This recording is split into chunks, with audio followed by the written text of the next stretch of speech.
Hello everyone and welcome to the Socialist Delusion. Today what we're going to talk about is how socialism compares to capitalism and how they all relate to communism, or probably more aptly as capitalism on one side and then the socialists and then the communists on the other side. And it's all a matter of degrees between the socialists and the communists.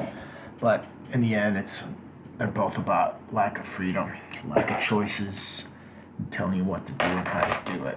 If you go with that, you know where you stand. So let's get on with it. And the first thing we're going to do is let's get on over here and we're going to find ourselves. Good deal. Capitalism. Let's start with the good old capitalism. So capitalism what is capitalism? It's economy, goods are owned privately or by businesses, right? So you can read that right there. I don't need to read. The purest form of capitalism is free market, laissez-faire capitalism, which obviously is, I'm not aware of any country that is governed without some kind of government regulations in place. There may be something like that one little island off the coast of England. It's not really an island, it's a platform. I think it was an oil platform, but now it's a country, and they use it as, they call it a country anyway, and they are a country because no one governs them but themselves, and that's where they have servers, offshore servers, where they do kind of shady things, and so enough said about that. So I guess there is quote-unquote country, but it's not really a country as defined by most sensible people. So capitalism is what we practice a form of here in the United States. I don't think it's really, I wouldn't call it free form, laissez-faire markets. We're pretty close, but we're not. I mean, every year, we see it when they say like 200 laws were passed. I said 200,000 laws in the country were passed. You're just sitting there going, what the dickens, 200,000 laws. So I guess we got some regulations there, huh? Some that we don't even know. I think if they want to, what's that old saying? An attorney general can indict a ham sandwich because they'll find something about that ham sandwich that's against the law or against regulations, because we have so many of them. And so we got capitalism, good old capitalism. And then let's look at our other little buddy, socialism. So let's see what we got here. All right, so in our socialist boundaries, let's start up here somewhere.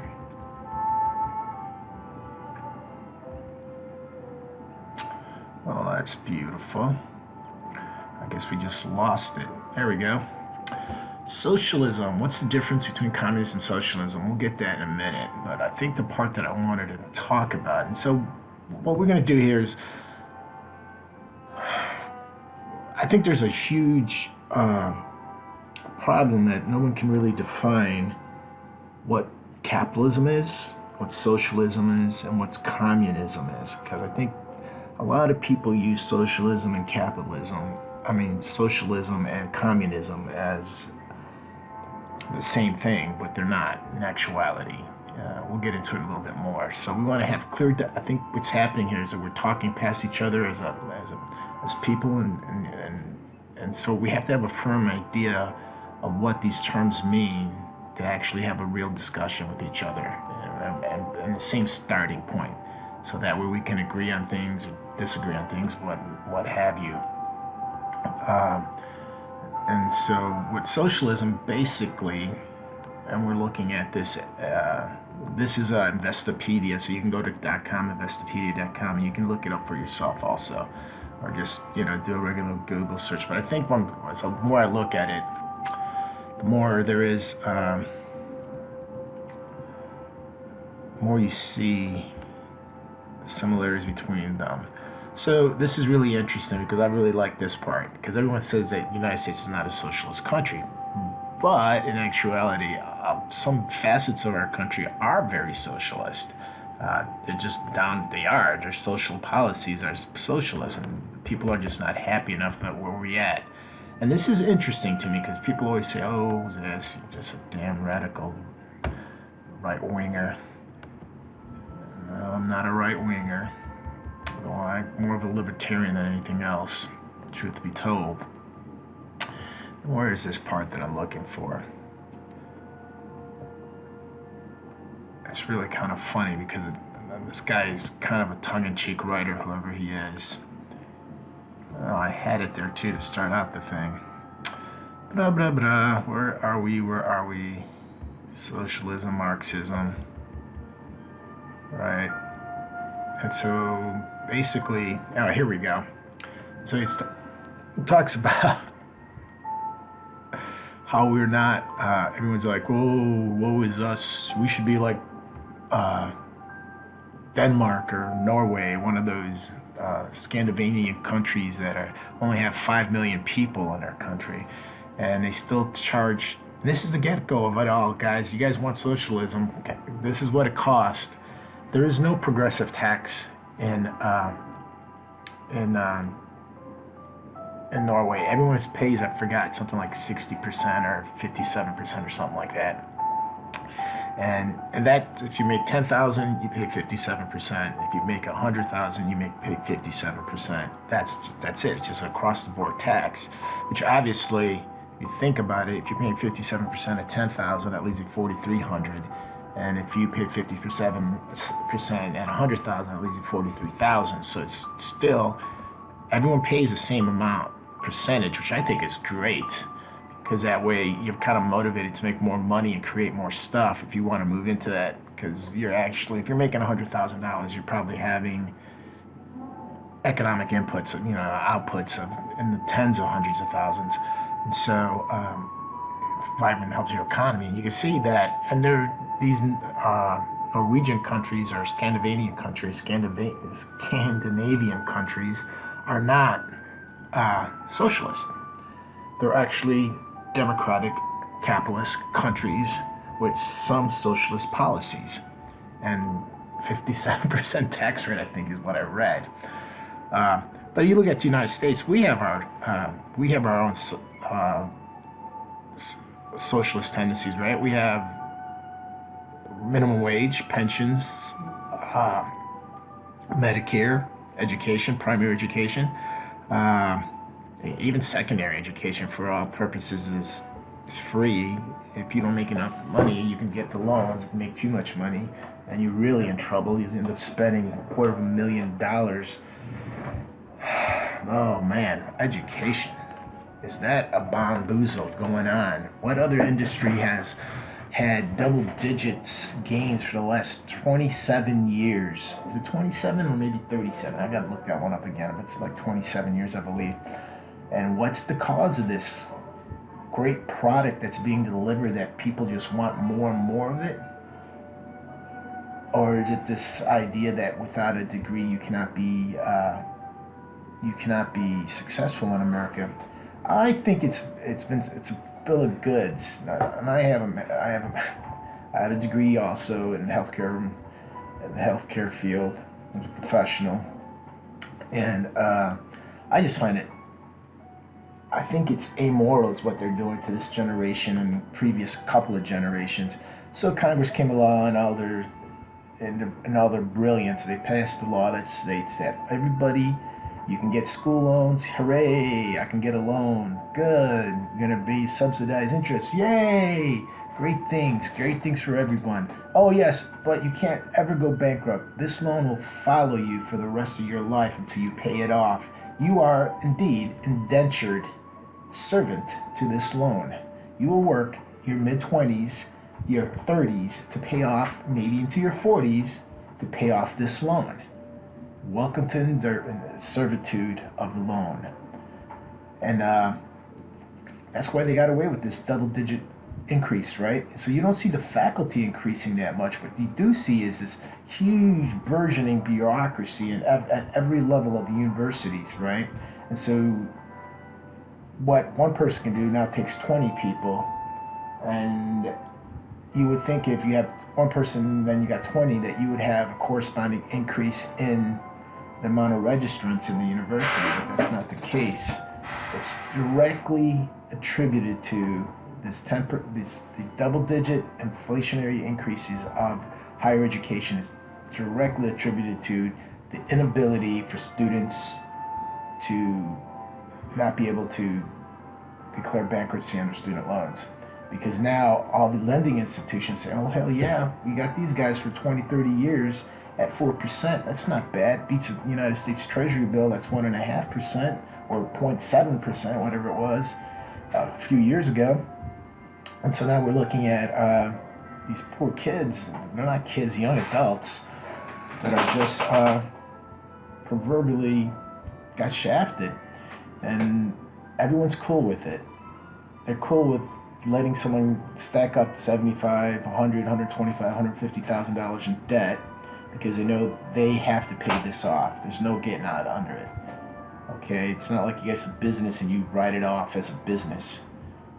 Though imagine, I wonder if you could declare yourself an LLC and get the loan under an LLC name. Probably not. I probably thought about that. I'm so smart. People are way smarter than me, shiftier at least. Looked at that angle already. But so we're looking at that, and so that's socialist. That's regulation, right? That's about as regulated as you can get. So that's a good socialist attribute. So socialism is basically usually the states have more than one party are involved. It's multiple parties. So you got Democrats, liberals, Green parties, yada yada. You see it like in Italy. You see it like in Germany. You see it all over Britain. Where you have multiple parties and they make coalitions, so they work with each other, pursuing their own agendas, and teaming up to make a majority coalition. So that's what the socialists. So they just usually like to tell you how things should be. You know the kind. They know better than you kind. And that would be your socialist. And they always couch it in language that they're, by the grace of God, you'd be poor and broke, which is really a mental mindset that's crazy, if you ask me. We live in the most prosperous country, in the most prosperous time, in the most changing economic situations, that if you go out there and you start thinking a little bit, you work a little bit, you can go right to the top of this country. And then no one's going to stop you. And there won't be no stopping you. And so to say that is crazy. Crazy. So I think let's take a little break here. I got my little Uncle Milton 10-second break. Milton Friedman, I don't know if you're all familiar with Milton, but he was an economist. He was, I think it was, what university did he teach at again? But anyway, he always has the greatest quotes, he makes you chuckle because everyone thinks he's being funny, but I think he's being deadly honest. He's like, this is not, if it wasn't so damn ludicrous, the proposition, it would make you rip your hair out, because that's how factually true it is. I mean, we look at things, and I think most of us don't even understand what's going on half the time. But anyway, Uncle Milton said this. He had an illustrious career as an economist, and his best quote, I love this one. If you put the federal government in charge of the Sahara Desert, in 5 years there'll be a shortage of sand. So, federal government charges Sahara Desert, largest desert in the planet, or maybe that's the Gobi, either or, it doesn't really matter. There'd be a shortage of sand, which it's such an exaggeration that it's just funny. And then he just has another, like one of them is like, there's no such thing as a free lunch, which is true. Everyone talks about universal health care. You got pretty much education, right? You can get an education now, and what do you get? You get saddled with these loans. And you get saddled with these loans, and you got a job making $50,000 a year, and then you got to pay taxes on that, so you take home and Medicare. So you may net $29,000 depending where you live. And then you got your rent, that's $1,000 a month, that's another $12,000 out the door. If you got a car, don't have a car, you have health insurance, that's another $500 a month. And that's only catastrophic, right? That's catastrophic with a $5,000 to $10,000 deductible before you can use your catastrophic insurance. So that's something else. Hell, that's just how it is on just regular family policy nowadays. You got a $5,000 deductible before they start picking up anything. It's crazy. And why is it crazy like that? Because of our socialist government. We have Medicare and we have Medicaid, right? So Medicaid itself is just basically a charity system. And so it's where we basically, people who cannot take care of themselves for whatever reason, and some of them are genuine reasons and some of them are self-imposed, like, oh, I can't make it out there, so let me just whack bananas. And there's more of them than you think. And so they kind of just suck on the cow's tit like that. So we're the cow and they're sucking. All right, so we have the capitalists. Let's get back to it. And so we talked about the socialism, and I think we got that one. And now communism, on the other hand, and I think I have something about the dirty communist over here. I'm kidding. I grew up in the era of duck and cover, right, where you were supposed to duck underneath a desk to prevent you from being blown away by the Soviets. So you always call them the dirty commies. But that was just a 70s thing. Don't get nervous about it. I don't mean to offend any communists out there. You guys do take baths, so you're not really dirty. Just your ideas are dirty, not you physically. Like my drill instructor used to say, when I call you an ass, you dumb ass, I'm not saying that you're dumb. I'm saying your ass is dumb. And he thought he was very clever. Get around because they're not allowed to verbally assault you. Well, they assault you just about every other method. What the hell, verbally doesn't matter, right? But they had fun at it. It was a nice experience. Everyone should try boot camp at least once in their life. No more than once. That's sufficient. So now we're looking at, and this is a real nice chart I found at economicshelp.org. I think you guys would like this. It's a chart. It kind of just shows it. I think it does a really good job of it. And they talk about it, they break it down really nice. They talk about price controls, unemployment, pragmatic socialism, right? That's what we say, we are pragmatic socialists. So we do that with like education. Education, public housing, these are things as societal goods, right? But education is not really socialist. It's more communist, I think, if you look at it, because communism is where production is controlled by one person. The regulations of one entity, right? The regulations are put in place, and this is the way it does it, right? And then people will say, well, we have school districts, thousands and thousands of school districts throughout the country. But still, most of these schools take federal money, and this federal money comes along with some regulations that we want you to follow to qualify for. So they pretty much tell you how to do it. And so when you see these top-heavy, again, bureaucracies that are communist, right? And let's get the communist thing out over here so everybody doesn't think I'm just running my mouth here. So the communist is single party, one system, and they kind of take care of what they want to do. They kind of just do it their way or the highway. And so we have the communists. So socialism versus capitalism, this is studentnewsdaily.com, and it's really interesting because it starts out with a report, I guess, U.S. attitudes towards socialism found that 44% of millennials believe that socialist is good in a country. They would prefer a socialist country, right? But when asked to define that, 2 out of 3 got it wrong. Oh yeah, I'm all for it. I love socialism. I think we should have more of it. Are schools socialist? Medicaid? Social Security? Those are all socialist programs. Right? Well, education is more communist, I think, also. So I think they're looking at socialism as there is some legislative way to modify it. So like we had Obamacare, then we got Trump, and Trump said, no, we're not funding this, so Obamacare is pretty much dead. So you could say Obama was socialist, and Trump is a capitalist.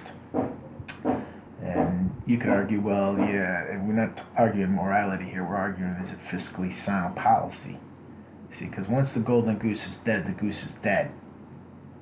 So we may only get 80% good, but is 80%, but is it worthwhile to get that other 20%? Is it diminishing returns to get the 20% if we kill the golden goose? And instead of 80%, we only got 40% because we decided to do all this good, but we only have so much resources, so we do everything half as good as we can do it if we just devoted our resources into a few selective things instead of everything under the sun. It's crazy. I don't think you let your kids do that. So we got socialism, communism, right? Communism is usually one-party rule, authoritarian for the most part. And so you see socialism, economic social equality through redistribution of wealth, right? They're looking at redistribution, equality, social equality. And that's what they think about. I don't think socialists are really interested in equality. They're interested in outcome. Is what they're looking for. What's that saying that they say socialists are not really interested in opportunity, equal opportunity for all? That's not what they're interested in. They're interested in equal outcome for all. So instead of having success, because everybody knows the bell curve, right? So in the middle you have like 77% of the people, and 13% fall off on one side. I think it's 13%, and 13% on the other side, or some number like that. But my math doesn't add up. Maybe it's 74% in the middle. I've been taking statistics for quite a long time, a few minutes. But anyway, you get the idea. And as further you go on the bell curve, to the left of the bell curve, you have people that are achieving less of what the medium is, and to the right of the bell curve is people surpassing the medium, okay? So it's the people to the right of the bell curve that keep the people left of the bell curve afloat in our country.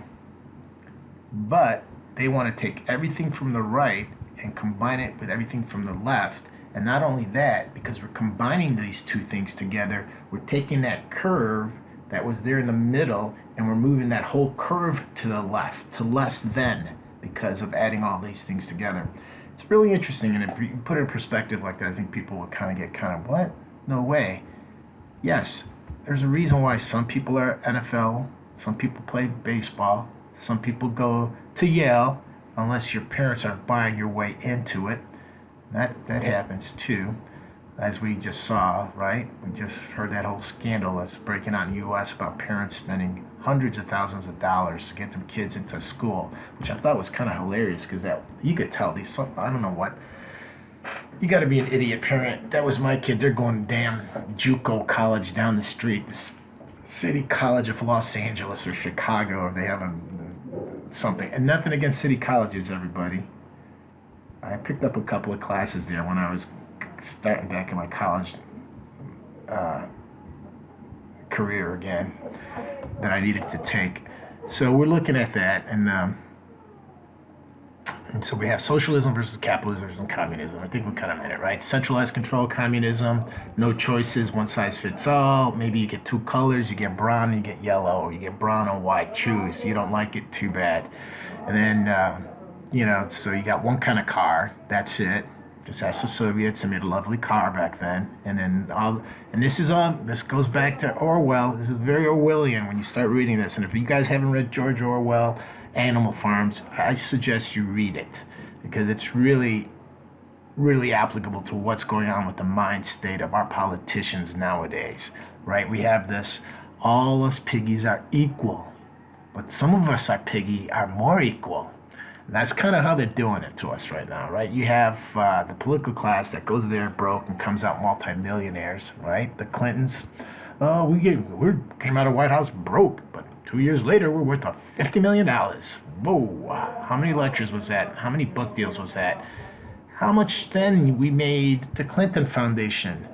We brought in like $460 million over, 8 years or something like that. They were in existence. While Hillary was the Secretary of State, her husband's gone all over the country, right? We're selling uranium to the Russians.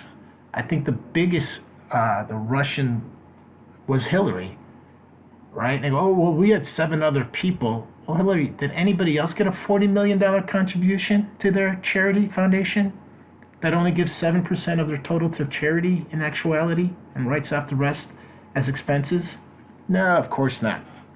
Oh, by the way, Hillary loses in January. Come April of that year, the foundation goes kaput. That's right.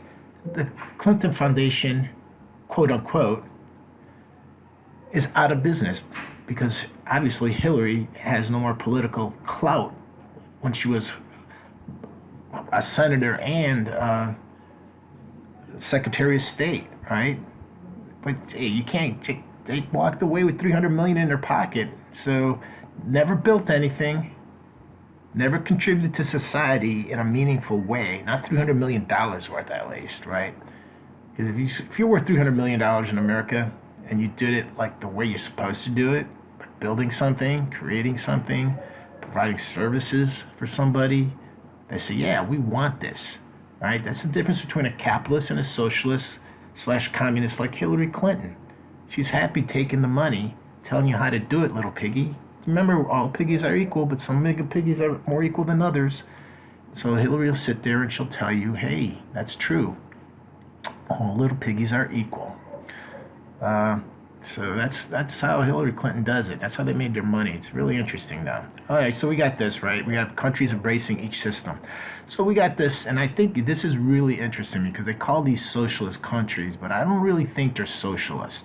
I would think this is more communist because Venezuela, North Korea, Cuba, Vietnam, the Soviet Union,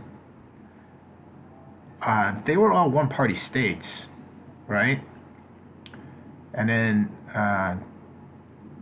you look at this and you go, huh. True enough, then capitalists, Hong Kong, Germany, Japan, Singapore, New Zealand, Switzerland, United States. What are those? Those are vibrant, democratic, multi-party states, countries. And so you can see the difference between these two. And people always try to throw China in there too. Now, well, Chinese communism, right? But they're basically communist in name only. The Communist Party is just an authoritarian dictatorship of the Chinese, right? They might as well have an emperor. They can call him Emperor Xiping, whatever. I think it's Xiaoping. Is it Xiao? Xiaoping was the old one. What's this? It's a Ping also, so he's a Ping. Ping. And so you see that, and that's really funny to me. And then we have this over here, and we have, well, people that were famous socialists, obviously, Marx, Engels. Capitalist system, economy based on private ownership. Difference, socialism means productions are owned or controlled by the country, by the government. The government decides things that will be made, how many will be made, what's the price will be for the goods, how they will be offered. This is a command economy. So means of production are privately owned by individual companies operated for profit. Free market. Oh Lord, the profit word. That's just an antithesis of everything that we know. We don't like profit. That's not good.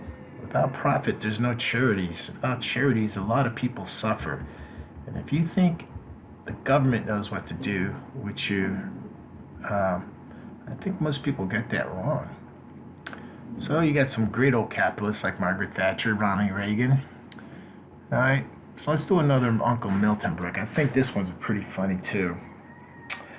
And he's talking about ownership, private individual ownership versus government owning the things or whatever it is. So he goes, this is Uncle Milton at his best, I think. When everybody owns something, as in a communist country or and I guess socialism, I guess, and then nobody owns it, and nobody has direct interest in maintaining or improving its conditions.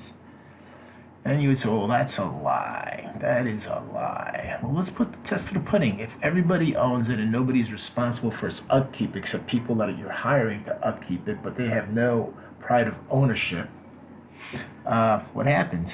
Well, you have something like the Soviet Union, right? There's a reason why they stay drunk all the time. Because they're miserable when they're sober. Okay?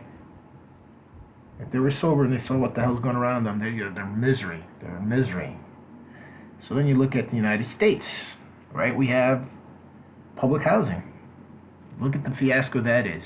They build these beautiful, well, that was just idiocy at its best. That socialist do-gooders planning. These poor people are living in decrepit housing.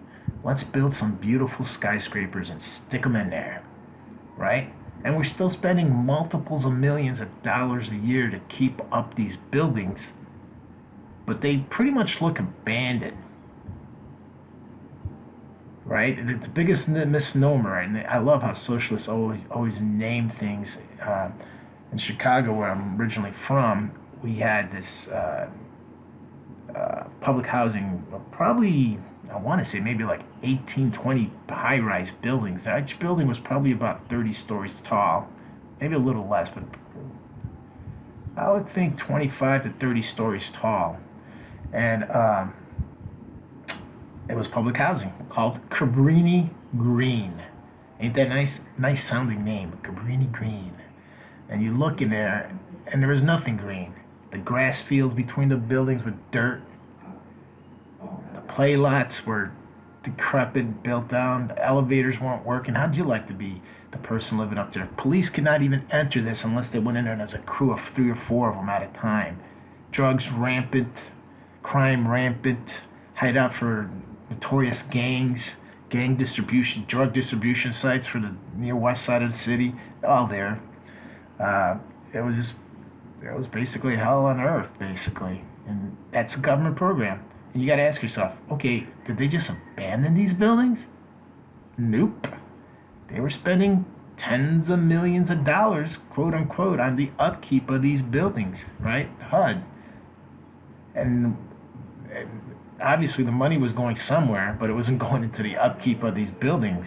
Remember, all piggies are equal. We did this out of the goodness of our heart. Let's build these beautiful buildings and help these people get out of these dilapidated slums in the city of Chicago, right? Oh, and the social do-gooders were so kind, and they moved them into these beautiful uprises, and then those old slums. Oh, looky here, we're going to tear down these slums and build ourselves some high-priced condominiums. Yes, indeed. That works all for the good. We're such go-gooders, especially when it comes to us. Anyway, it's just corruption. You can become a cynical soul. But that's why the thing about capitalism and socialism, right? Because in capitalism, if I build something, if you don't like it, you don't have to buy it. You say, go pound sand, buddy. I don't like that. I don't like that color. I don't like brown, and I don't like white. I want my car to be turquoise, blue trimming, right? And that's the difference there. It's the difference in attitude. Right, it's responsible how the market responds to the people that they say they're serving. The socialists say, "Oh, I'm serving you this." They ain't serving nobody. Let's take a look at now. So we got that socialist, and why do I get so agitated about this? I'm going to make 2 points here, and this is really interesting. I'm going to tell you a story, and when I say non-responsive, they do respond. Socialist bureaucracies are inefficient, and so this whole inefficiency is not only inefficient in delivering their products and services, but also inefficient in the way they change. In case in point, I don't know if you guys are SpaceX fans, but I just get a kick out of it. I think it's one of the most, after AI, this is one of the coolest things going on the planet right now. And then, I mean, you got everybody going crazy. You got China, India, Japan. I mean, that Japan landing on that comet, that was just, or an asteroid, that was outrageous. That was just like, I'm like, this is unbelievable. And just 10 years ago, they started that fun. We're going to go out there and strap a rocket onto an asteroid and move it out its orbit and move it into Earth orbit. And you're like, what are you guys, nuts? And you got Japan landing on there and sending us back video. That's pretty amazing. That's amazing. So we got stuff like that going on. So that's really cool. And then, so we got SpaceX, and SpaceX is doing some really great stuff.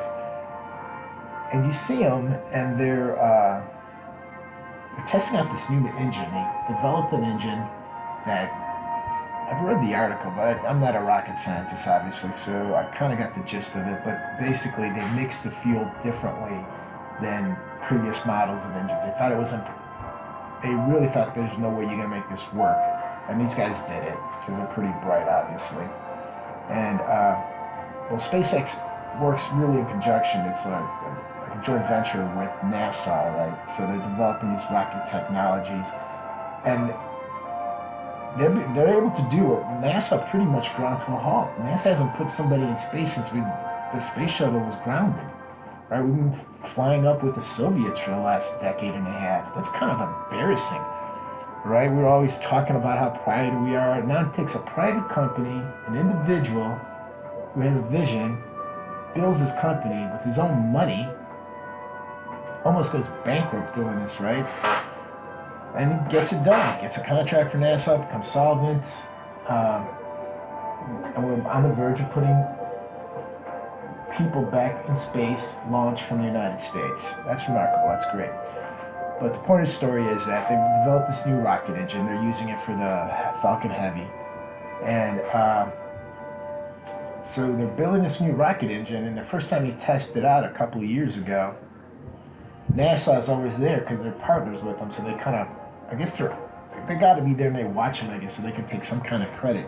Because I thought it was really funny. If you looked at this last one that they just had, NASA was like white on rice all over SpaceX. They were like, no, it's NASA, did this, and NASA.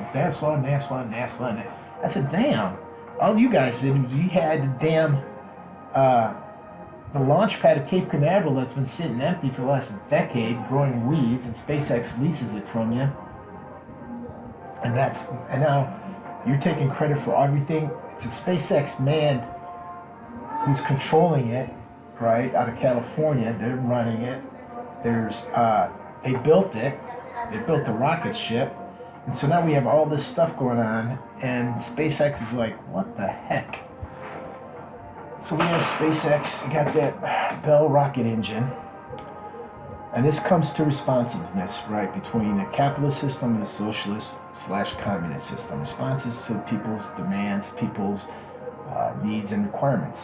And this is how it's done. This is, I think, a beautiful analogy. So SpaceX is in there, they got their new Merlin, I think it's called a Merlin engine, and test it. Fire it off, they burn it, I don't know how long, 10, 15 minutes to test it, and they're like, oh, everything looks good, fuel's burning perfectly, looks like nice thrust. They shut the thing down, let it cool off, walk in there, and they say, oh, look at here, man. The heat was so intense, it melted this last inch or so of the bell, the very bottom of the bell where the combustion comes out. And so they go, and they're looking at him and hawing, and looking at each other, and one guy goes, you know, if we just trim this thing back about 2 inches, that should do the trick. And they look at each other and say, yeah, well, let's try it. What's to lose, right? Let's do it. So they call one of their technicians, one of the fabrication technicians come in there, snip, bend, squeeze, pound, and they have it done. And there you go. You have they cut the bell by 2 inches. Next day, fired it up again, going to town on it, right? Merlin engine, success. Thrusting, and I think they go even longer this time. Turn it off. Walk out there. Look at the bell. Good is good. You know, it's obviously has the soot from discharge and everything, but the structure is not melted from the heat exhaustion. So they go, all right, working, great. That's a problem. We fixed it. And they looked at the NASA guy. Everything's good with this, and they go, yeah. You guys are something else. And they go, what do you mean? They said, well, you know, if that was us at NASA, and we had to do that engine, we would have to look at the problem, photograph it, measure it. Then we'd have to take these measurements and probably convert them into a CAD design. Look at the whole engine, look at the exhaust. Say, oh, let's look at the exhaust. We can trim the exhaust somehow or another. And then we have 10, 20 guys who get together and we discuss this for a while. And then we come up with a preliminary plan that would have to be looked at somebody else, has to take a look at it, and then we kick it up to another level of bureaucracy and finally get final approval from these guys and send it over to the engine combustion guys and fuel mixology guys, and you'd have about 10, 15 committees putting input to fix the problem of the 1 inch at the bottom of the bell curve is melting. And maybe about 8 to 9 months later, we'll come on the decision of, hey, and we may not even cut the bottom of it. We may go back and refabricate the whole thing from the get-go, right? We're going to have to go do new models, new molds, everything. Instead of just cutting that 1 inch off the bottom. So just think about that. 5-minute discussion amongst a couple of rocket engine scientists. On one's hand here, 2 guys, 3 guys, 4 gals, 5 gals, I don't know, maybe half a dozen people. So yeah, cut it. Yeah, shit, okay, let's try it. Can't nothing to lose anyway. Versus NASA, 8 months, hundreds of people, millions and millions of dollars, right? And they come up with maybe the same solution. Maybe it's a more elegant solution because they're going back to the very beginning. But I'm sure the next Bell engine that the exhaust thing that SpaceX builds is going to have the same thing. They're going to make it, I'm sure they're fabricating it, CAD/CAM fabrication, so I'm sure they're going to be a couple inches shorter. And nothing slowed down, right? They made a decision and made it fast. And why is this important? Because it shows how inept. Now, you say, oh, that's rocket scientist, but I think you can apply that across every board, right? When you have your communist public schools, that's why I call them communist public schools, because you have one command authority, and everyone has to do it this way, right? And that's why, and then you have teachers' unions, another side of this struggle right here, right? So we're not even going to get to that, because the teachers they're really antithesis to the children learning, a lot of them. I think they're the problem, not the solution for kids learning. And I'm really happy with these new AI systems that are coming out. I don't know if you guys are aware of it, but they're already running it. I want to say it's Ethiopia, somewhere in northern Africa. Just look it up. AI learning system. That they're teaching kids English, and they're, like in 3 years, they're able to learn like a high school level English and mathematics in 3 years.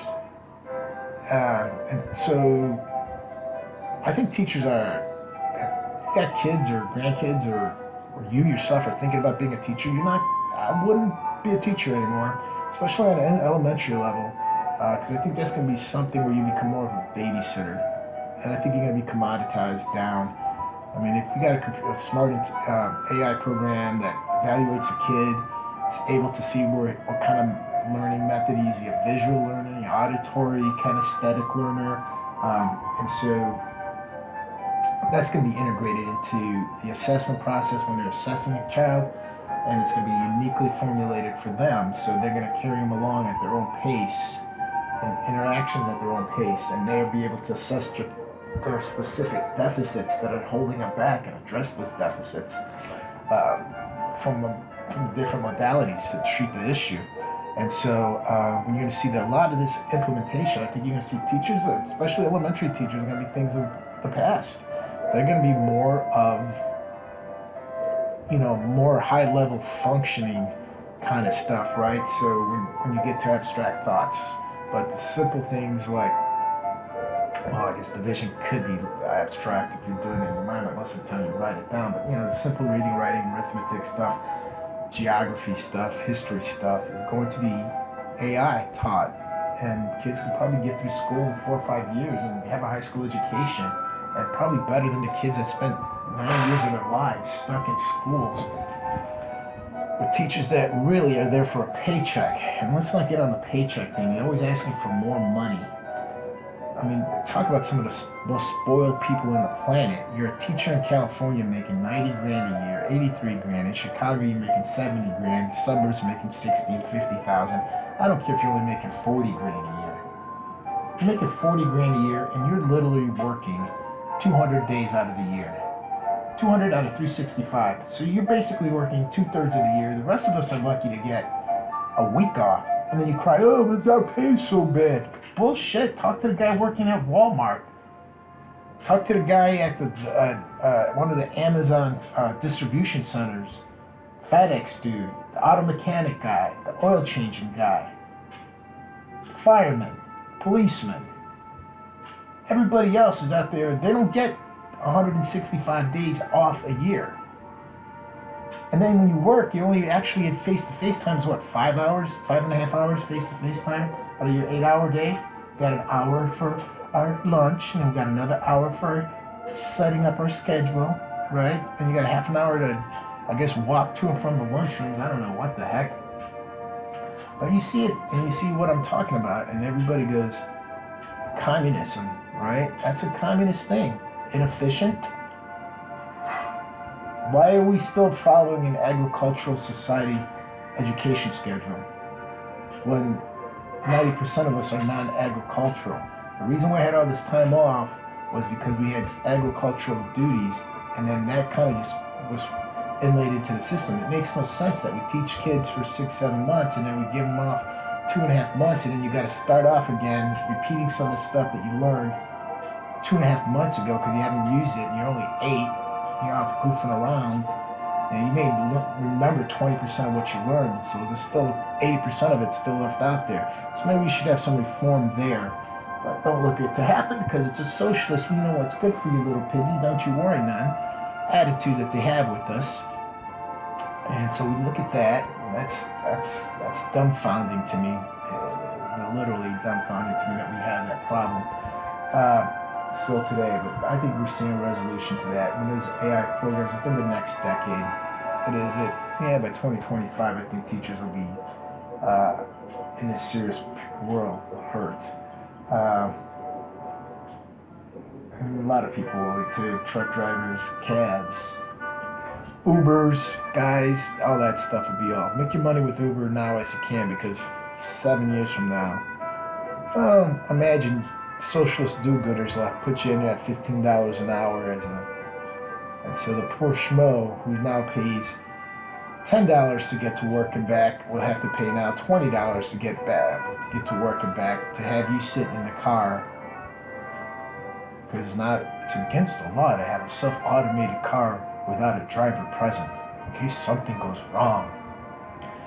Right? This is what they're going to say. That's these socialist do-gooders. Oh no, we can't have that.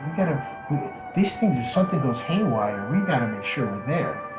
Then again, humans probably everyone had a conniption fit when that poor lady got run over. But they already had tens of millions of miles already been driven by automated vehicles, and we've had maybe like 3 or 4 fatalities. And if you look at the statistics of 10 million drivings for people, it's in the hundreds. Hundreds of people died driving those 10 million miles versus 3 or 4. It's irrational. You can't put ration to it because we're not rational people. We're emotional and pretty much crazy. But let's go back to the schools, and this is what I'm talking about, this whole communist school system of ours. And we look at it, and it's not an issue of money. We spend more than any other developed country on the planet on education per student. That's a fact. You may not like that fact. And what do we get? We get ranked number 22 in math, 24 in verbal. It's nuts. It's nuts. But little Johnny, and I blame parents too, because the schools learn that, look, if we dumb down the system and give these kids easier passing, we don't challenge them. Because if you start challenging your students, you're going to have the bell curve, right? Some kids are going to really excel with the challenge. Most kids are just going to do okay with the challenge. They'll come in there at their C+ level, B minus, right? And you're going to have those C minuses, D students. And that's just the bell curve. But what does our school system say?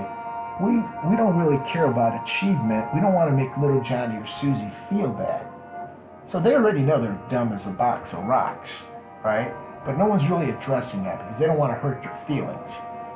Instead of taking these poor kids, instead of doing a class of 25, why don't we take the exceptional kids and put them in a class of 40? You got everybody that's in the top 20%, 25%. You put them in a class of 40, 50 kids with with a teacher and a couple of instructors. Assistant instructors, right? In case they need help, but they're in the top 20%. They're probably going to go right in. They don't need nobody's help. So if we can do that, basically double the class size with the top 20%, and take the bottom 20%, halve their class size and give a teacher to each one of them. So now you got more one-on-one focused time. You got the ability to evaluate where they're missing out. What is it that's not connecting for them? Or are they just intellectually not able to learn? Unfortunately, there's some people out there like that, right? I think most people can learn, unless you have some kind of physical, genetic predisposition to having severe cognitive deficits. You should be able to learn if you have the will to do it, right? So we start coddling these kids and start saying, hey man, you need to learn. This is what you need to know. And then what? 2 years max, right? In 2 years, if you can't teach a kid how to read and write in 2 years, you can't teach them everything simple math. Addition, subtraction, division, multiplication. If you can't do that in 2 years, that's it. Screw the history. Okay, July 4th, it's okay. Okay, the Constitution, July 4th. We don't really need to know when you're in 1st, 2nd, 3rd, 4th, 5th grade who was the founding fathers of our country, right? That's more like a 7th and 8th grade thing. Then when you get to high school, you should be focusing in on some hardcore stuff, right? Hardcore literature, hardcore music, physical activity, right? I think that's the biggest sin now, is that we have all this regulations of BS stuff that's mandated that has nothing to, it's more societal mandation. It's indoctrination, basically, what it is. They're indoctrinating you to be a non-thinking little sheep. Bad. Do you hear the bad? Do you wake yourself up at night bad because you're a sheep? Yes, you probably do, like 80% of the population. Yes, you are a sheep. You just nod. Just like that 44%. Yeah, hell yeah, socialism's good, man. Yeah, what is it? Well, man, everybody gets shit for free, man. Ain't that cool? Yeah, man. Just go to YouTube, man. Say, socialists being interviewed. What is socialism? And you get some real Albert Einsteins out there. And so you look at that, and we're sitting there, and we laugh about this, but it's the gospel, man. It's the gospel. And so schools it's kind of like that, right? You see that in schools where everyone's indoctrinated and they waste time, and it's more trying to keep the monkeys. But then, it's crazy because they don't even discipline kids anymore in school. So without discipline is primary to everything else. So discipline is primary to your health, right? What you eat, what you don't eat, exercise, don't exercise, clothes you wear, when you wear, brushing your teeth, right? Taking baths. That's all acts of discipline. You don't have to do these things. You discipline yourself to do those things. Learning is a discipline, just like anything else. And you got to demand excellence. If you don't demand excellence, you get half-assedness. That's my saying. When I used to coach, I would demand excellence. When they were little bitty kids, I demanded excellence. I didn't care about results as long as you were trying. That's all I asked. You get out here, you try. You try it the right way. You do it the way you're instructed to do it. Don't do it any haphazard way. Once you learn the right way, then you know how to do it the right way. Then you can go ahead, right? You don't become a jazz master by just grabbing a saxophone and just start squeaking away on it, right? He's probably spent 5 to 8 years mastering general, just playing sax or the trumpet or the piano or the bass, and you just you master that instrument. And once you master it, then the brilliance of your expression, your personal expression, and how you use that instrument, how you play with that instrument, come out. That's how education should be, right? You should master the fundamentals. Once the fundamentals are there and you have the background knowledge, now you can start pushing it into spaces that no one else ever thought of. And that takes effort, and that takes discipline. And you cannot be giving trophies to kids that don't exhibit effort or discipline, because you're just encouraging more of the same, right? Like that crazy, go back to that whole crazy thing with those parents.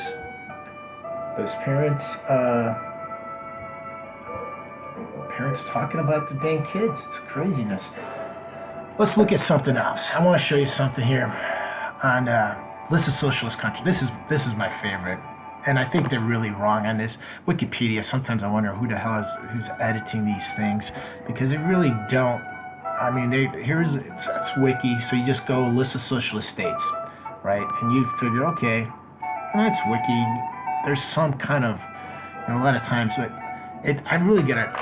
This is really, really fun for me, because they're listing China, Vietnam, Laos, right? So let's take those three. Well, those three are pretty much bouncing back as countries, right? Of course, Vietnam went through hell after the war we had with them. I mean, they just got some bloody dictators, and millions of them were just put under the axe. And same with the People Republic after the Chinese came in. Boy, you had a problem if you were if you were on drugs in China, they killed a few million of you drug users. The whole population took the sober pill. And then until the late 70s, early 80s, China was one party, it still is a one-party dictatorship, basically, right? But here they go, duration of communists, 69 years. And they said there's been a social, it hasn't been a social, it's been a communist party till about 15 years ago, and then they decided to free capital, make a capitalist portion of their economy, which has basically carried them through. So now they basically run the country as a capitalist organization with a king or an emperor. But instead of calling him a king or emperor, they call him the party chairman. So you can think of the Communist Party as the aristocrats of the Middle Ages, right? The dukes, the kings, the same thing. Look at the Chinese, right? Kings would get mad and they'd chop the head off a few dukes or a few, whomever they got, their knights or whatever, they'd just get after them. Well, look at the Chinese, what they did. They just purged 2/3 of their petrochemical people last year, right? They just said, you guys were taking a wee bit too much. We don't mind if you take some, but you were getting carried away. This $20 million a year thing is a little too much. So they got rid of 2/3 of them. Boom. Just like, you were back in the Middle Ages and you were the king and you saw one of your dukes was like getting a little too robust over there, pillaging and not giving you your fair 80%, whatever he gets. You can give me 80, you keep 20. He's not following the rules. We got to get rid of him. Right? So they basically China's a corporation. They're run like a corporation. They got a guy called chairman, like a company has a chairman. They have their own CEOs of different branches, and they all report to the chairman, right? You got your Ministry of Trade, and Ministry of Health, and Ministry of, I forgot what they call them, the military, and they all report, and it breaks down just like a corporation breaks down, right? And they're not responsive to the people, right? People can't say, no, we had enough of this communist chairman, let's get rid of him, let's vote somebody else in, right? Like we do. We have enough of some idiot, we get rid of him. Be them at the local level, state level, or federal level, right? The only idiots we can't get rid of are federal judges. But that's a story for another time. So we look at that. So they're not really a socialist country. They're more of a corporate country. They're running under corporate regulations. And you look at this, the Laos, they're bouncing back. They privatized a portion of their economy. Same with Vietnam, right? They're both making inroads, creating wealth again for their people. The only real true one left is the Republic of Cuba, and even Cuba has a private sector that outperforms everything else, right? They had to say, well, you know what? We're going to let you use your kitchen. You can cook dinner for other people that come and visit. You can have a little bar there and play some music and dance if you want. Oh, so kind. Thank you for the breadcrumbs. Yes, freedom, people, freedom, lack of freedom. I think our Uncle Milty has something to say about freedom too. Let me see if I can find that. All societies run on greed. Is there some society that doesn't run on greed? You think Russia doesn't run on greed? You think China doesn't run on greed? What is greed? Of course, none of us are greedy. It's only the other fellow who's greedy. And I think that's true. All piggies are equal. Some piggies are more equal than others, right? Uncle Milton is always the funniest. You got to just look up Milton Friedman quotes. You'll start chuckling to yourself because he has some very insightful things that he says. Oh, this is, I think, is more I think this is really final parting words for this talk here today. And we're going to be doing a series on Uncle Milton, some videos that I found free to choose. You should check them out. They're going to be way shorter than this, 10 minutes, 12 minutes at the max, around specific topics about personal liberties, economic liberties, that kind of thing. But I'll leave you with this quote. A society that puts equality before freedom will get neither. If you put equality before freedom, you will get neither. A society that puts freedom before equality will get a high degree of both. Right? So it comes back to there's no such thing as equality of outcome. Because those guys up at the Senate and the House are not sending their kids to the Washington School District, are they? They're sending them to private schools, right? So think about it. The schools are good for you little piggies, but us little piggies, that school is not quite good enough for us. So read yourself a little Orwell, Animal Farm, and you'll get a kick out of it. You'll see how it applies. Oh, and one last thing. Look at the list of former communist countries, right? There's a reason why they were former, because they got tired of starving to death. There's literally about 50 of them that were former Soviets, right? So it's interesting. Anyway, it's more about freedom, I think, than anything else. Right? They'll couch this thing about equality, but really, when you hear the word equality of outcomes of equality of outcomes, that's just control. They don't want you to be a free-thinking human being.